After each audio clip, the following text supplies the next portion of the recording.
বাহিনীর শৃঙ্খলা বজায় রাখতে কাজের সময় মহিলা পুলিশদের গয়না মেকআপে না। বিহারে পুরুষদের জন্য একাধিক নির্দেশিকা। বিহারে মহিলা পুলিশ কর্মীদের জন্য নয়া নির্দেশিকা। অন ডিউটি থাকাকালীন করা যাবে না মেকআপ, পরা যাবে না গয়নাও। নির্দেশ না মানলে কঠোর পদক্ষেপ নেওয়া হবে বলেও জানানো হয়েছে।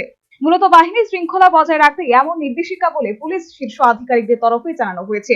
বিষয়টি নিয়ে এডিজি জানান, উর্দি পরা অবস্থায় বন্দুক নিয়ে রিলস বানানো, ব্লুটুথ ব্যবহার করে ফোন করা, গান শোনা যাবে না।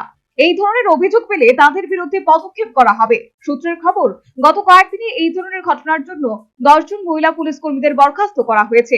এদিকে শুধুমাত্র মহিলা পুলিশ আধিকারিকদের জন্য এমন নির্দেশিকা জারি করা হয়েছে এমন নয়। পুরুষ পুলিশ আধিকারিকদের জন্য ডিউটিতে থাকার সময় সঠিকভাবে পোশাক পরতে হবে।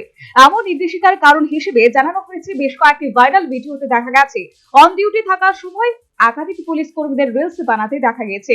এই ঘটনা পুলিশের শৃঙ্খলা নষ্ট করেছে। সেই ঘটনায় লাগাম লাগাতেই এমন সিদ্ধান্ত যে পুলিশ কর্মীরা এই নির্দেশ মানবে না তাদের বিরুদ্ধে কঠোর পদক্ষেপ নেওয়া হবে। উল্লেখ্য, গত 8 জুলাই বিহার পুলিশের হেডকোয়ার্টার থেকে এডিশনাল ডিরেক্টর জেনারেল পঙ্কজ দর্দের সই করা একটি নির্দেশিকা জারি করা হয়েছে। ওই নির্দেশিকায় জানানো হয়েছে, কনস্টেবল থেকে ইন্সপেক্টর পদমর্যাদার কর্মীদের এই নির্দেশিকা মানতে হবে। ডিউটিতে থাকাকালীন কানের দুল, নেকলেস, নাকের সহ কোনো ধরনের গয়না পরতে পারবেন না। National bureau report, news vanguard.